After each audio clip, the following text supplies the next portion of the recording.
Ladies and gentlemen, good day and welcome to the Q3 FY21 earnings conference call of Borosil Renewables, hosted by Axis Capital Limited. As a reminder, all participant lines will be in the listen-only mode, and there will be an opportunity for you to ask questions after the presentation concludes. Should you need assistance during the conference call, please signal an operator by pressing star, then zero on your touch-tone phone. Please note that this conference is being recorded. I now hand the conference over to Mr. Vaibhav Sabu from Axis Capital Limited. Thank you, and over to you, sir. Thanks a lot, Rituja.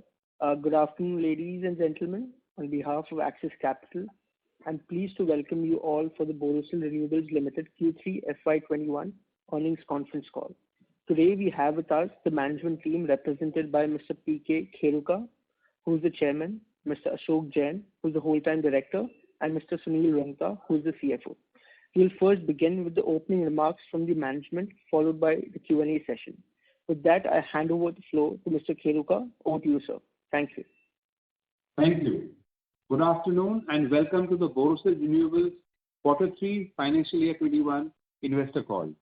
It is a pleasure to be interacting with you once again. The board of Borosil Renewables approved the company's financial results for Q3 Financial Year 21 on February 12th.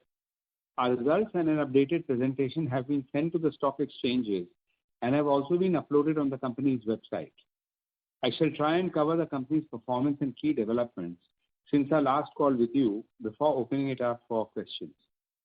As you are aware, the company is undertaking an expansion of its capacity from 450 tons per day to 950 tons per day by adding a third solar glass line of 500 tons per day along with its processing facilities. It is estimated that this expansion will be at a cost of about rupees 500 crores. The financing plan for the project envisages equity of rupees 200 crores, debt of rupees 200 crores, with the balance to be met through internal accruals. I'm happy to say that the company has successfully raised equity finance of Indian rupees 200 crores by way of a qualified institutional placement. The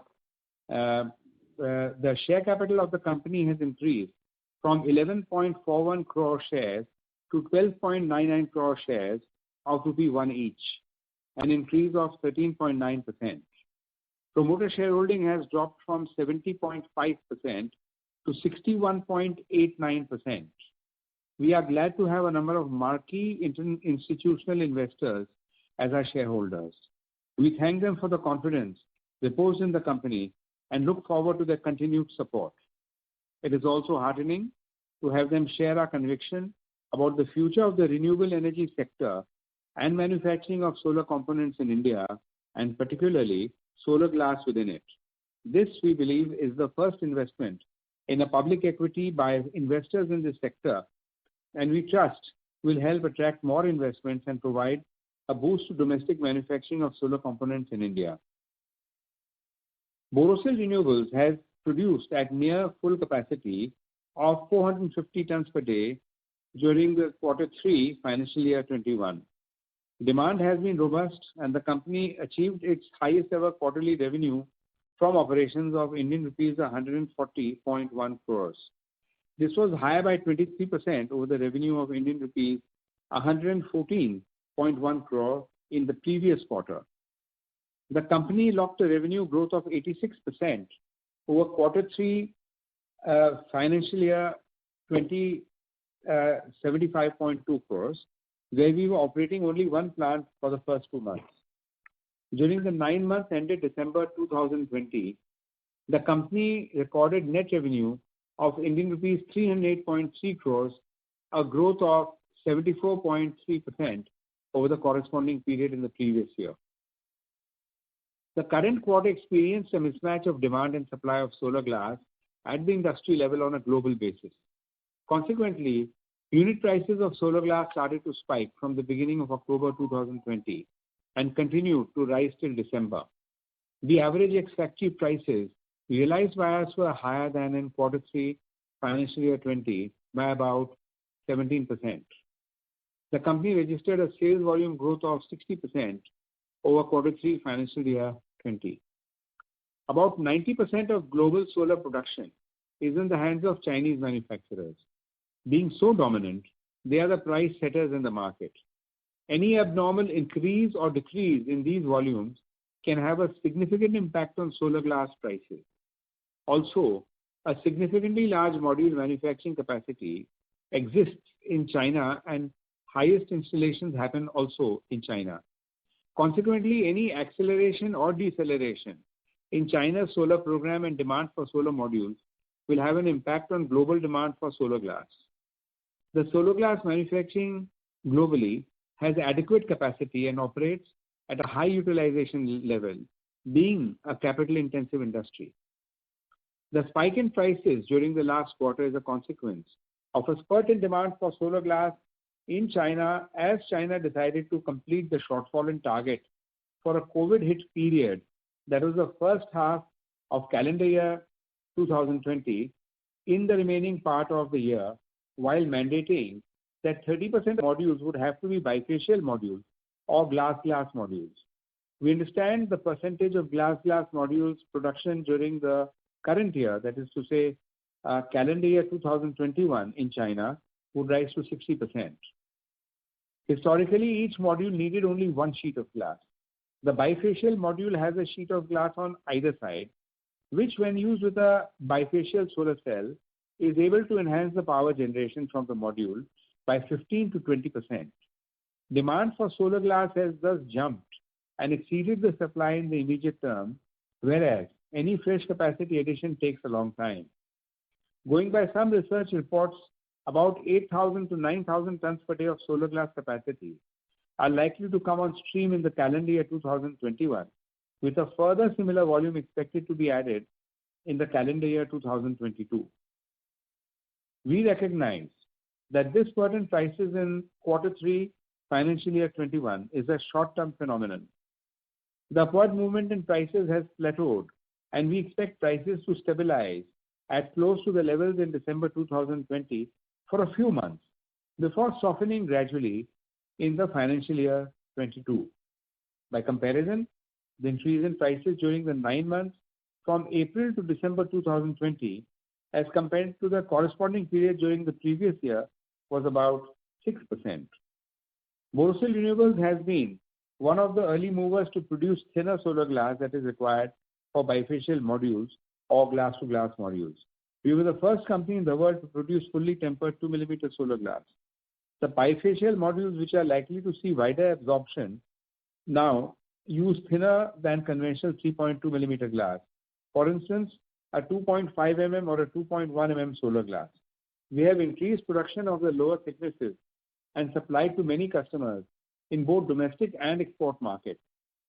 During the third quarter of the financial year ending 21, our sales of thinner glass lower than 3.2 mm comprised about 25% of the sales volume. At the module manufacturing level, there is a need to modify the equipment to gain the capability to produce bifacial modules. In view of this, we may see a delayed and slower adoption of such change in India. During the quarter, we maintained a healthy mix of large and small customers, though there is a higher demand from each in view of higher activity and tendency to reduce dependence on import of solar glass from China and also due to lower availability. Moreover, the module manufacturers are adding capacities on the strong sentiment of Atmanirbhar Bharat. We believe this would significantly increase demand for solar glass in the country. There is an increased demand from the customers in export markets in view of lower availability from China, Malaysia. More geographies are getting added to the customer list. Exports comprise about 16.1% of overall sales. We are restricting orders in both domestic and export markets in view of limited availability. The Borosil Group has decades of experience in operating glass melting furnaces and producing glass. During the last decade, it has developed strong capabilities in the solar glass segment. In addition to its leadership in the production of thinner tempered solar glass, Borosil also offers other value-added solar glass such as Thelene anti-glare for use in airports, NoSB era antimony-free solar glass. Our glass delivers a high efficiency value of 95.2%, well above minimum standard. In financial year 20, we were able to commission our second line in record time and stabilize production within a month. Our capability in solar glass production is also reflected in our cost of production, which is globally competitive. We have been able to innovate and control our cost of raw materials and achieve significantly lower consumption of energy in glass melting. A high level of automation in the factory has contributed to cost savings also. We have also been able to use innovations to reduce our cost of packaging. With enhanced capacity, the higher production and sales have resulted in operating leverage kicking in, particularly in overheads and manpower costs, etc. Cost efficiencies have also contributed to better profitability.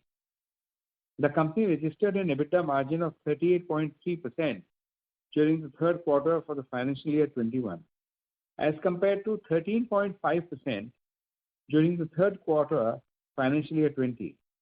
For the 9-month period ended December 2020, the company recorded an EBITDA margin of 31.2%. On a sequential basis, the EBITDA has improved from 28.4% to the 38.3% in the quarter under review. During quarter 3 financial year 21, Borosil Renewables, riding on significantly higher EBITDA of Indian rupees 53.65 crores, achieved a profit before tax of Indian rupees 41.3 crores as against a loss of rupees 1 crore in quarter 3 financial year 20. Profit after tax, before considering income taxes pertaining to earlier years, during quarter 3 financial year 21 was rupees 29.2 crores, and for the 9 months ended December 2020 was Indian rupees 41.4 crores. During quarter 3 financial year 21, the company has charged a one-time amount of rupees 18.6 crores, net of MAT credit of 56 lakhs, pertaining to taxation in previous years. During 2016-17, the Municipal Corporation of Greater Mumbai had made a compulsory acquisition of land owned by the company. The company's stand was that the compulsory acquisition of land by a government authority in 2016 was under the new act which gave waiver from levy of income tax on the compensation paid. However, a demand was raised by the tax authority on the ground that the acquisition was under the old act which granted no such waiver. The company had recognized this as a contingent liability. It also initially decided to defend its position and has deposited an amount of rupees 12.5 crores in January-February 2020, before effective date of the merger scheme. During January 2021, the company reviewed the status of the dispute. Our belief was that whichever way the ruling of the lower courts went, the party against whom the order was passed would take the matter right up to the Supreme Court. This would entail a number of years in legal battles, entailing costs and management bandwidth. Moreover, with passage of time, the claim amount would balloon with added interest and penalty, increasing the value of the potential risk of an adverse judgment against the company. Meanwhile, the company had the option of availing itself of the Direct Tax Vivad Se Vishwas Scheme 2020, under which a payment of tax could be made and any penalty imposed and interest accrued thus far would be waived. Consequently, the company could settle claim by paying rupees 19.16 crores as against a total demand of rupees 25.71 crores, including interest accrued till date.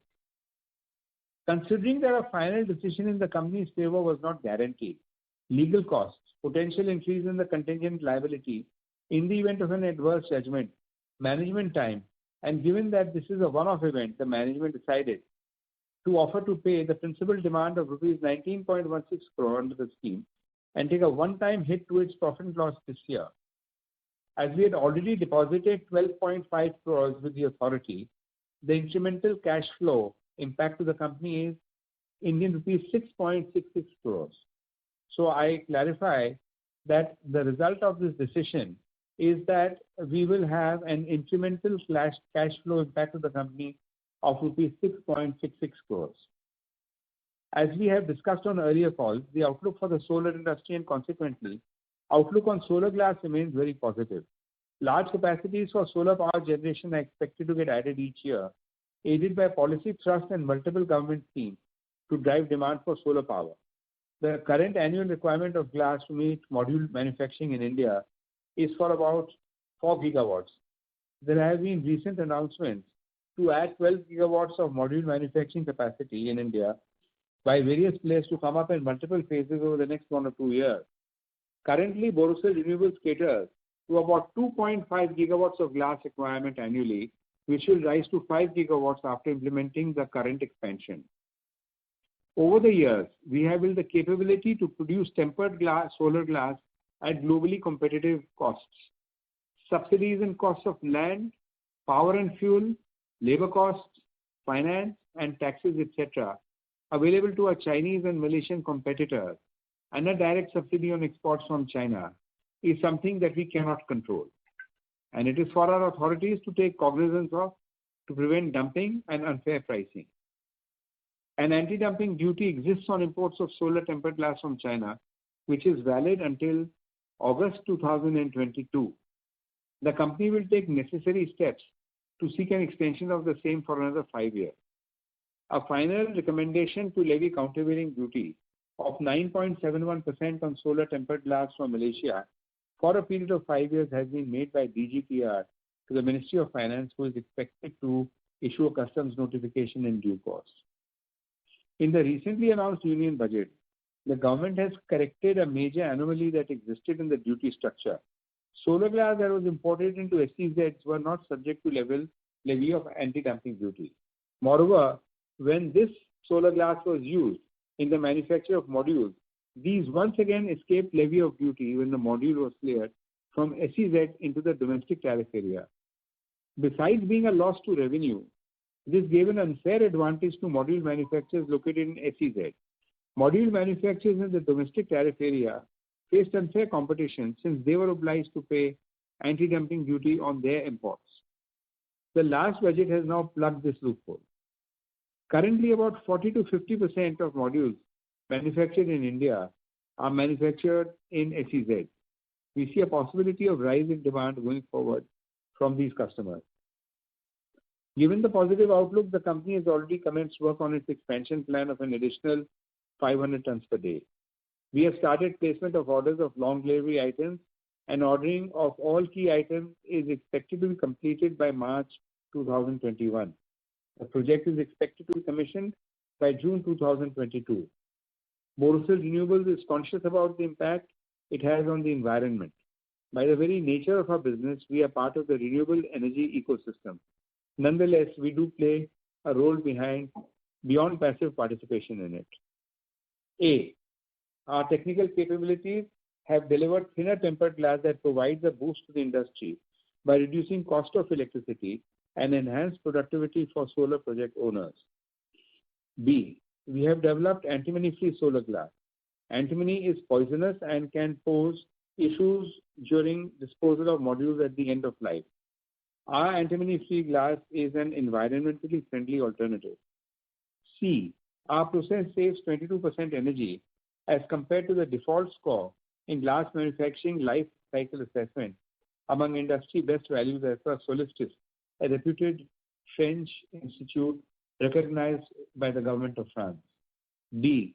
A small portion of our energy requirement comes from renewable sources such as a captive wind energy project. We're in the process of supplementing that with a captive solar power project. I would now like to open the floor to questions that you may have. Thank you. Thank you very much. We will now begin the question and answer session. Anyone who wishes to ask a question may press star and 1 on the touchtone telephone. If you wish to remove yourself from the question queue, you may press star and 2. Participants are requested to use handsets while asking a question. Ladies and gentlemen, we will wait for a moment while the question queue assembles.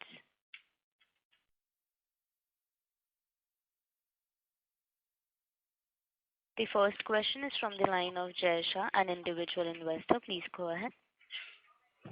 Good afternoon, sir. Congratulations on the wonderful set of results and the successful QIP. I've got a couple of short questions, so if you could answer all of them together.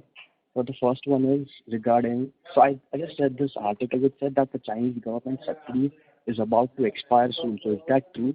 And if it is true, does that mean that can we assume that we're the cheapest producer going ahead? The second question is regarding our gas supply. So do we have a long-term gas supply or do we buy it from spot? Because I think the spot prices were at a rise in early January. The other question is regarding updates on any new players entering our field in India. And I've heard that the Chinese companies are going to start their old capacities back. So till when do you see the higher prices for solar glasses till which quarter do you think that these prices will be there? Thank you. Your first question was relating to competition, our competitiveness. So we are competitive indeed, and that has been established because of the results of the second quarter of the current financial year, when the market was on a sort of a normal phase, and we were still able to generate a 28.5% EBITDA. With respect to your second question regarding gas, I'll ask Mr. Ashok Jain to answer that question. So in terms of our requirement of gas, we have a couple of different type of contracts. These are one contract is a long-term contract, and the other contracts are rather shorter term of contracts. They are linked to various kind of baskets, which avoids concentration of risk in a particular type of benchmark, and that's how we control the cost of the natural gas for us. You are right that in January the prices went up, and we had certain extra cost to pay, but this is general phenomena that gas prices over the world go a little higher in December and January. So it should gradually settle down. The next question was regarding new players in India. So we have no concrete news or announcement so far regarding any new player coming into glass production. Yes, the possibilities always remain. India is a free country and anybody can enter into any kind of production at any time. So that's how it is. Thank you. Okay, and sir, one last question, sir. So I heard that the Chinese players are, getting their old capacities back for production. So till when do you see the higher prices to be at? Till about which quarter, approximately? It's a little difficult to say. I would say that the first quarter of the next financial year would already see a little loosening of prices. And then it all depends upon how the Chinese government and other governments around the world pick up on renewable energy. We must remember that there is a new administration in the United States which is committed to renewable energy as against the previous administration, which was pretty much against it. So there might be some additional outlay for renewable energy in the US, which could drive up demand. So this is moving into a realm that it's very difficult to predict. But whatever it is, we are always ready for whatever situation arises. Just to add here, the Chinese capacity installations are going to be higher in this year, and so in India also. And other geographies also, we are saying that the demand is going to be higher. So we have to really see how the situation unfolds on the prices. Though the capacities of glass manufacturing also will rise, we have to see how the prices behave in the due course. All right. Thank you so much. Good luck. Thank you. The next question is from the line of Mohit Kumar from DAM Capital. Please go ahead. Hello. Good afternoon, sir. And congratulations on a good set of numbers. So my first question is on the sustainability of the margins. Margins have come out, it's 38%. What's your view as we enter FY22? And secondly, on the kind of expansion which you're seeing in the industry, have you heard from the new players or something about booking the a new quantum of orders as we enter FY22?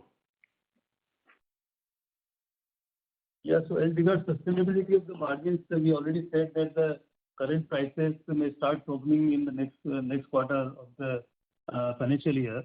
and we really do not know how the prices would really work out. In terms of the volume and the productivity and production, we are doing almost our full capacity. And in terms of the prices, we have to see how they work out. So while from the production angle, we can give a guidance that we are running at full capacity, but on the prices, since the thing is not certain, we cannot issue any guideline on how the profitability or the prices will behave in the next year. So are you saying that your volumes are booked for the next fiscal year, but pricing will be driven by the market conditions? Am I hearing you right? That's right. Our volumes are booked. Yeah, understood, sir. And secondly, on this, sir, on the expansion program which we have, what is the zero date when you're starting, and when can expect the ramp up to completely happen? And do we need to speak to our counterparts to figure out to book this in new quantities, especially on the volume side? Yeah, so we are going to start. We have already started ordering the equipment, and we are likely to start commercial production by June 22. So all our customers who are already buying glass from us are already in touch with us regarding their new requirements, because they are also expanding. So we are in touch with them to also start looking at booking the volume from the next financial year, that is April 22, on an incremental basis. But these are not some contracts or like that. These are just a discussion. Okay. And what are your dependence on the top 5 or let's say top 3 clients on the revenue side concentration? So top 10 buyers would constitute about 50% of our sales, and the largest buyer would be about 10%. Okay, understood, sir. Thank you, sir, and best of luck. Thank you. Thank you. Thank you. The next question is from the line of Dhruv Kashyap from Edelweiss. Please go ahead. Yeah, hi. Very good afternoon, and thanks for this opportunity. First of all, Mr. Kheruka, I mean, heartiest congratulations on the way you and your team are sort of running the company. It's really quite a sort of benchmark for others to follow. I'm going to take this opportunity to pick your brains, since, I mean, you'll probably be the finest mind, if not the finest mind on solar in India, on 2 vectors, really present and future. On the present, given all that you've explained so patiently in all the previous calls, in terms of what comes from China, what comes through Malaysia, what China sends through Malaysia, and the pace of expansion of the solar capacity in India itself, as in the end solar power. What is your outlook on how things stand as we speak currently, and how is it likely to play out in terms of your ability to sort of create and service the demand? See, the demand for energy in the world is rising. In that, there is no doubt. Number 2, the demand for electrical energy will rise exponentially, because we can see that electric vehicles are definitely going to be coming into the world across the entire globe. So this is going to require a huge amount of electricity, and the cost of conventional power generation with coal is now approaching nearly almost double the price of power from solar sources. So that's very clear that at the moment it would be foolhardy to try and estimate the extent of rise in solar power generation, and so it's almost limitless as we speak today. Having said that, the question arises about the fact that, well, every single solar module requires at least 1 sheet of glass, and going forward it's more and more going to be 2 sheets of glass. So the demand for glass is pretty much set, that it's going to be there, and no matter what we do, I don't think we can meet the demand for solar glass in the country by ourselves. But we will always remain a player which is very relevant, and perhaps we might even be benchmarking the whole thing. But the demand for glass is there. the demand for solar power is there. Insofar the question of increasing capacity is concerned, we are operating 2 furnaces now, which together add up to 450 tons, which is okay, but it's no great shakes. Typically, you have now solar furnaces which are about 1,000 tons per furnace, and there is a lot of scope for expansion in solar glass as far as I can see. The nation certainly needs it. Whether we provide it or somebody else provides it will remain to be seen. But we certainly can see that happening. Well, thanks a lot, sir, for that really detailed answer. My second question is a little more futuristic, and if you could humor me with the sort of crystal ball gazing, that given the breakneck speed at which solar end power sort of is increasing in India, and the kind of lofty targets that the government has set, and that kind of reflects in your expansion as well, where you've gone from almost 150 tons per day to 450 tons per day in no time. If you were to talk about even beyond this 950 tons, and I'm sure, I can bet my bottom dollar on it, at some time we'll be discussing future expansion even beyond 950. Given that this takes about 12 to 15 months to set up, then there'll be some trial time, so by the time you can ramp up to peak this thing. And now I'm not even sure next time you'll have space for brownfield. You might need to go for greenfield, and it might even be longer. What are your thoughts on the next leg after the 950? Our campus, where we are producing glass, is over 100 acres. We could easily accommodate 2 furnaces of 1,000 tons each, in addition to the 950 tons that we are talking about. So we cannot rule out the possibility of, at some point in the future, taking up the idea of a 4th furnace with 1,000 tons per day. So just a clarification on that, sir. If that was to happen, would there be any change in the time to sort of go to market from these 12 to 15 months? Because I'm guessing it won't be greenfield, so it won't need more time than what it currently takes for your current 450 to 950. But is there any chance of shortening timelines going forward, given that you've been doing this for so long? I doubt it. I think 15 months would be the absolute, an aggressive target if you take it.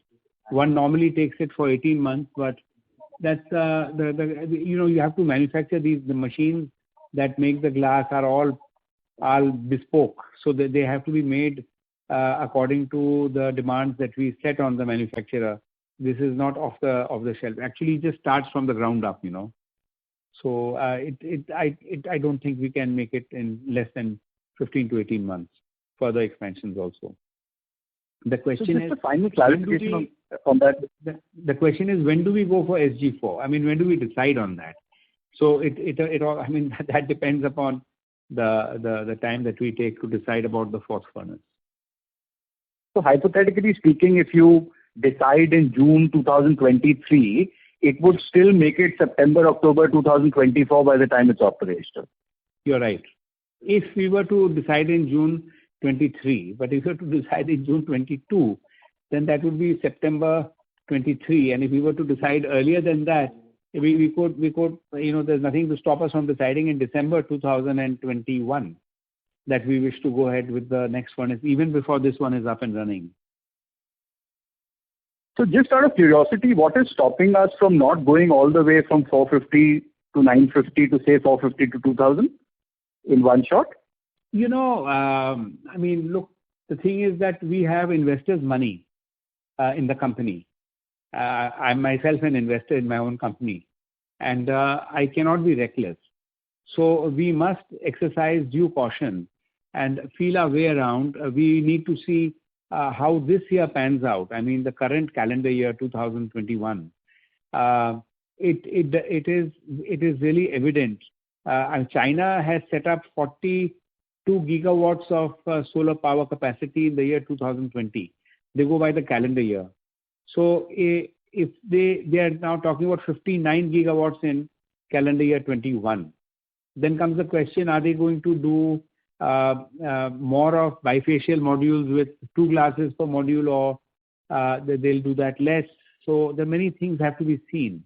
It's very evident that if you buy a bifacial module, your reliability of the module goes up significantly. And there are very strong technical reasons to go for a bifacial module with glass on both sides. So there are so many imponderables, and we need to be a little bit cautious. And so therefore, I think perhaps by the end of this year is the earliest that we might take a decision in the subject.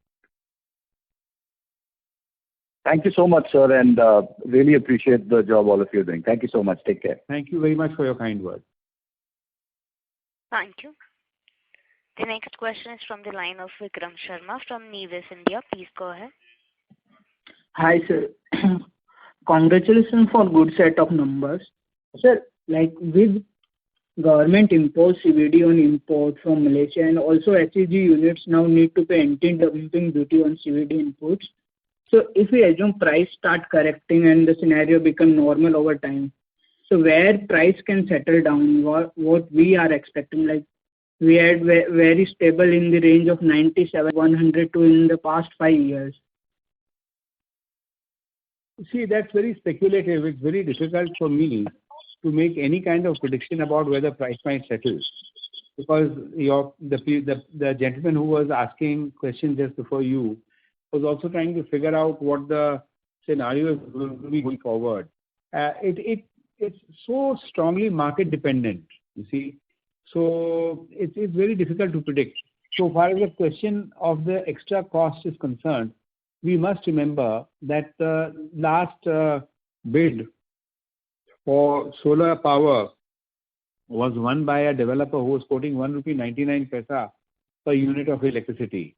And we must remember that the cost of power from coal-based thermal power generating system would have been 3.40 rupees about 4 years ago, when everything was at rock bottom. The ocean freight was rock bottom. The cost of coal was rock bottom. Today, ocean freight has risen enormously. Coal is coming from Indonesia for power plants in some cases. And the cost of coal itself has gone up because commodity prices have risen sharply in the last 3 months. So the price of power from coal could now be as much as 4 rupees, for example. So, even if the price of module goes up a little bit, the price of solar power from that would not go up by more than 10 paisa maximum per unit. Okay. And sir, can you guide about the total capacity of solar glass worldwide and what is upcoming capex? Yeah, so there are some reports available done by some research companies, and we understand that the total global capacity of glass manufacturing of solar glass is existing at about 20,000 tons per day. Now this 20,000 tons per day capacity is mainly 90% is controlled by China or Chinese-owned companies in say Malaysia or Vietnam for that matter. And the rest, there are only about 4 plants around the world, including ourselves. So the capacity is totally focused in the hands of Chinese manufacturers. In terms of the further growth, there are numbers being shared by those research agencies that about 8,000 to 9,000 tons per day fresh additional capacity will start in this calendar year. So that's the status as of now. Okay. And what is current demand worldwide in that? As we have been explaining, the demand is a little higher rate, and which has caused certain amount of imbalance in the demand supply scenario. So the demand has been higher than the current supply. Okay. And sir, my last question, what is trend of bifacial modules in India? Yeah, so in India, it has not yet picked up so much because the module manufacturing in India is typically on a conventional module basis, and many of the module manufacturers even do not have the equipment to make bifacial modules. So they will have to incur certain capex to change their lines or make those enabling facilities in the current facilities, and thereafter they can start doing it. But we have been in discussion with a couple of large players, and they are now saying that they want to start bifacial module manufacturing in the second half of this calendar year. So it should gradually pick up by end of this calendar year, I suppose. And we see a good future of bifacial modules in India as well. And sir, what is other option available for back seat other than glass, and what is cost of that? It's a plastic back sheet. It's a polymer back sheet, which is what has been used so far. The cost of that in the past was about 3% of the cost of a module, and the cost of glass is now 9%. So if you do not use the back sheet and use glass, then you are paying 6% more for the cost of the module. But the life of the module goes up from 25 years to 40 years, and also the failure rate drops. So actually, at the end of the day, it is not an expensive option. It is a good option to have glass, I mean. And with bifacial cell, which are charged from the back side also, you are able to produce extra energy by 15 to 20%. So one is to see in all respects as an overall cost of producing electricity, how it makes sense. Okay. Thank you. Thank you. The next question is from the line of Arvind Kothari from Nivesh India. Please go ahead. Yeah, congratulations on a great set of numbers, sir. I was just wanting to expand on the earlier question of the capacity. So if we do the math right, India surely needs a 4 to 5,000 tons kind of player, maybe by 2025, right? If we just add up the domestic content, requirements of Kusum or other users, it is basically, having that kind of, you can say, level to basically, go over there. So in terms of your, bottleneck, in terms of the plant or the capex or any part of the order which we need to import, is there something which stops 1,000, ton kind of a, you can say, factory? Because I guess China, the expansions are coming in the line of, 1,000 tons in Zini glass or flat glass, whatever big players we talk about. So is there any technical, you can say, problem that might maybe stopping us from doing that? No, there is absolutely no technical problem that is stopping us. We can easily do 1,000 tons per day plant. It's a question or it's a holistic decision, which is an overall decision which includes commercial considerations also. So there is a certain amount of caution that anybody exercises when you make a large investment. You make the investment and you see how it pans out. You see it panning out all right, and the results are good, then you think about the next expansion. So like even the current one, we were in operation since July of last year, July of 2019, and we rebuilt our original furnace, and that came into operation in December 2019. So 1 year of operations we have seen. And it's been going well. So it gives us the courage to go for the next expansion. So as I've said already, we might not wait for the output from this to start flowing. We might even decide on the next furnace before that. But we need to understand how the market is moving. And so therefore, I think definitely for the next 12 months, we will watch and wait.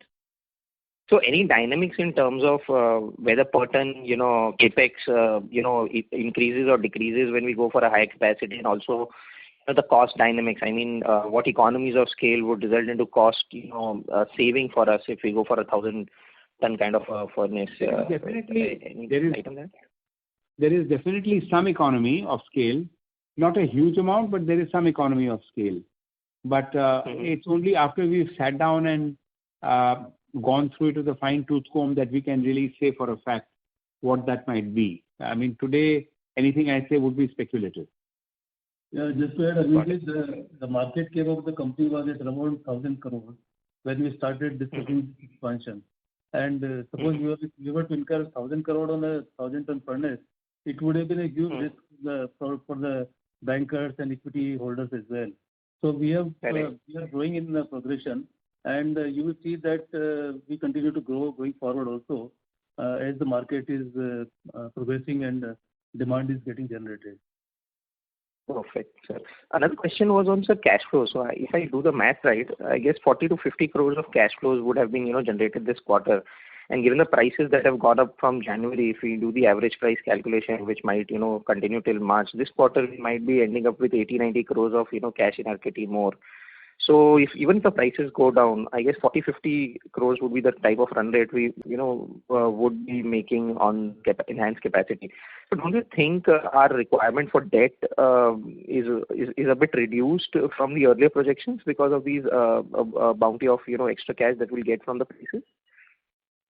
Yeah, initially we had projected a higher amount of debt, then we had cut it down slightly, and right now we are staying with the debt plan, which is 200 crores, and we'll see how much we'll draw at the end of the day.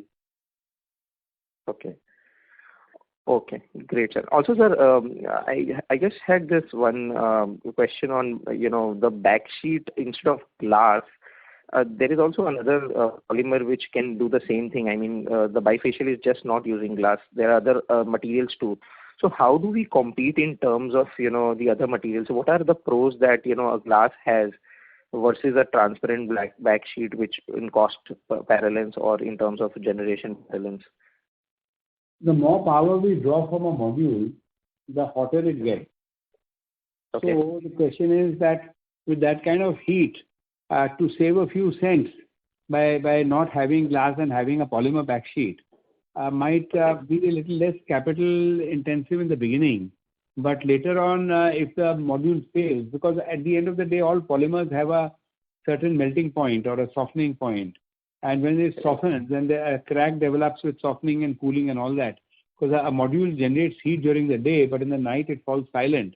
So it cools down. So you have all this, cycle of expansion, contraction.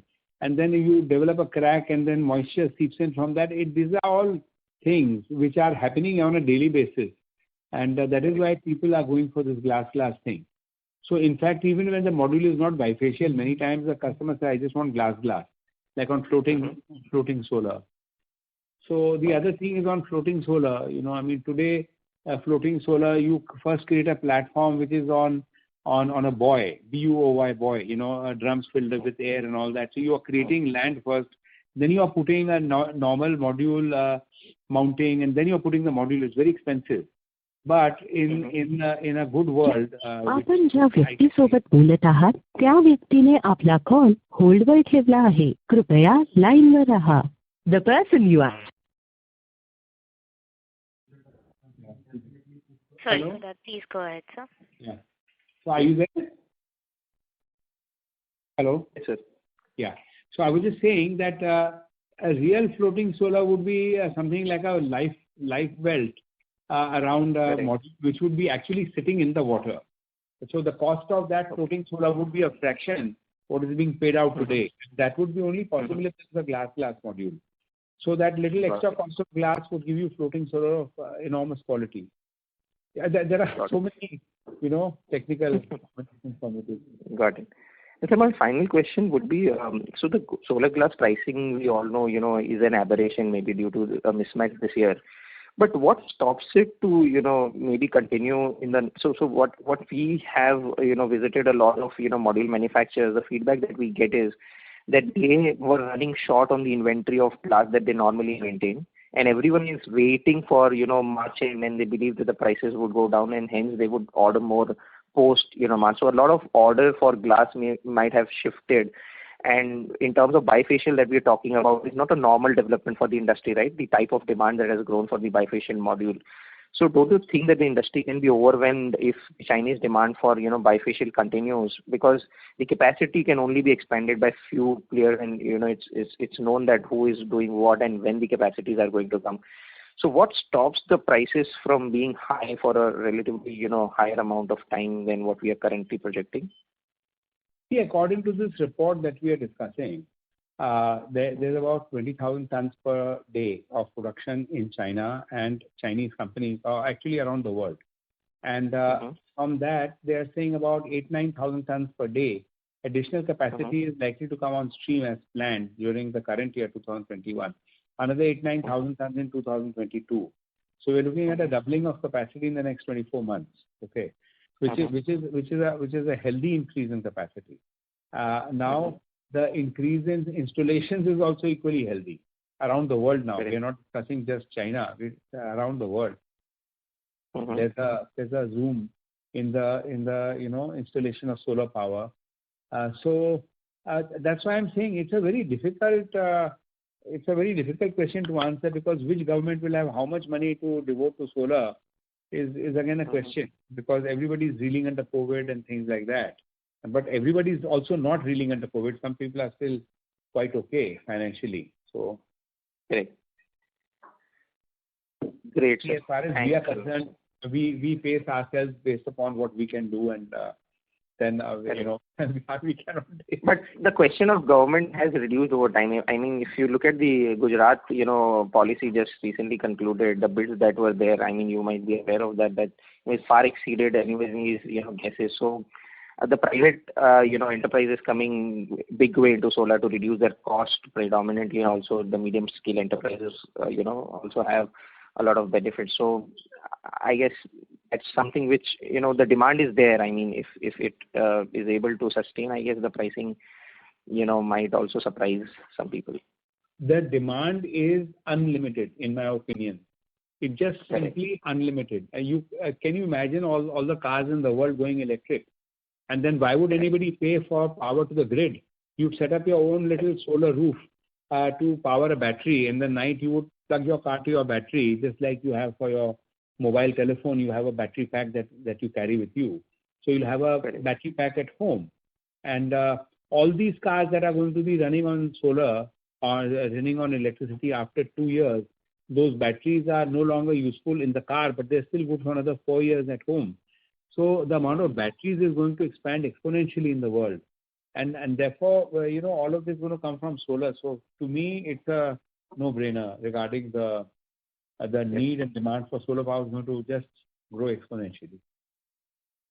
So anything can change from this perovskite cells technology? I mean, is that technology that can become a larger portion in the future, and does that require a glass or not?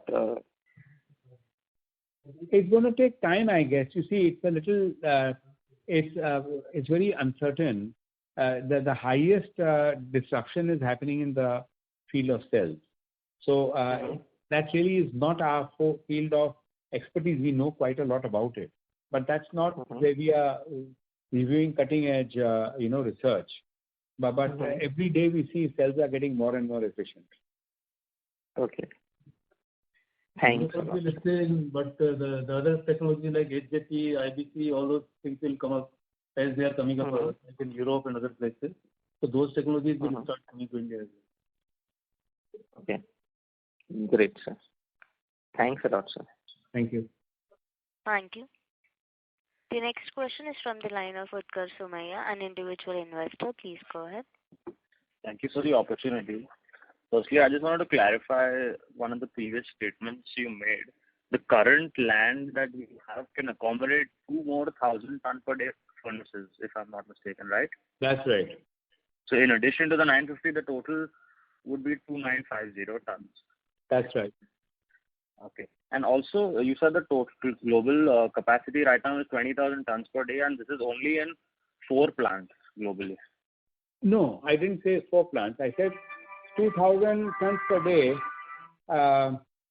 20,000 tons per day. These are Chinese-owned capacities. They are in China mainly. There's some in Malaysia, some in Vietnam. So these are the Chinese-owned capacities. Other than that, there is something in Europe. There's something in Turkey. And we are there in India. Outside of Chinese companies, we are the largest manufacturer of solar glass in the world. So the 4 companies are actually outside China, which are contributing to about 1,000 tons per day overall. And the rest of the companies are controlled by China, either in China or in Vietnam or in Malaysia. Okay. And what is the global demand? I think you said that global demand is higher than the total capacity, but is there a number you can put to that? For glass, as I just said, that the consumption, the production today is about 20,000 tons per day, and the demand is more. Now, see, we never know how much the demand is in a case where there is a shortage of supply, because we don't know whether we are losing out on 1,000 tons per day or 10,000 tons per day. It's impossible to gauge that. So, but I have a feeling that the additional nearly 90% increase that is coming in the next 2 years, next 2 calendar years, will do a lot to elevate this shortage, which we see today. But what will happen to further increase in demand is anybody's guess. I just mentioned about the United States of America. The current administration is very, very committed to renewable energy. If China is talking about setting up 59 gigawatts in 1 year, and if the United States decides that they want to set up 40 gigawatts in a year, they'll change this equation completely. If they say they want to set up 2 gigawatts, then that's different. You know what I mean? So it's too early to say, but there's a potential for a lot of disruption, but we don't know. All right. And what is the operating cash flow and ROC for quarter 3? Yeah, so ROC is about 20%. 20%? Yeah. Okay.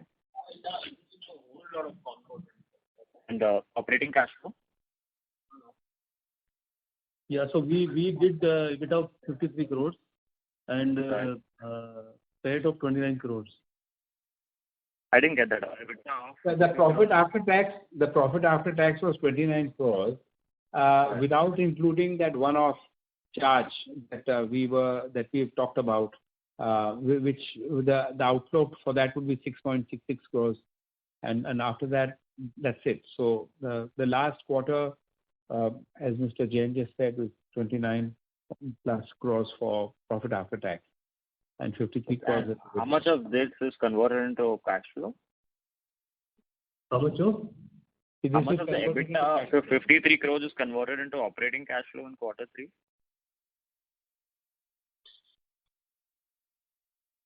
This is entire thing is the operating cash flow. The interest is only about 2 crores. So all of 53 crores is operating cash flow, minus the 2 crores of interest. Only about 2 crores is the interest. And will you be able to generate around 50 crores a quarter operating cash flow consistently? That is very speculative, the answer to that.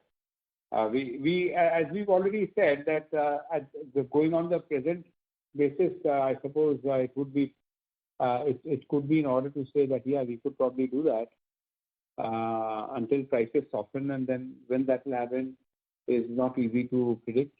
It might happen. I get that. I'm not asking for margin guidance. All I'm trying to understand is 100% of your EBITDA getting converted to operating cash flow? If EBITDA is 40 crores, then let's say 40 crores, EBITDA is 50, then 50. I just want to know, is all of it getting converted to operating cash flow minus the interest? Other than the interest, there will be only increment, some small amount of capex, which will not be very high. So the entire EBITDA will be, generally speaking, the cash surplus. Yeah, it becomes a cash surplus for us to do with what we like. I mean, if we decide that there's some capex required, some small time capex, which is always going on, then we use it for that. Yeah. So that is after operating cash flow. That is if you decide to spend the operating cash flow. That's right. Exactly. Right. Okay. Just to add, we are paying MAT. MAT will also reduce from that operating cash generation. Also paying? MAT taxes. Minimum alternate tax. Yes. Okay. And I just have one last question. Is there any scope of any backward or forward integration in the future?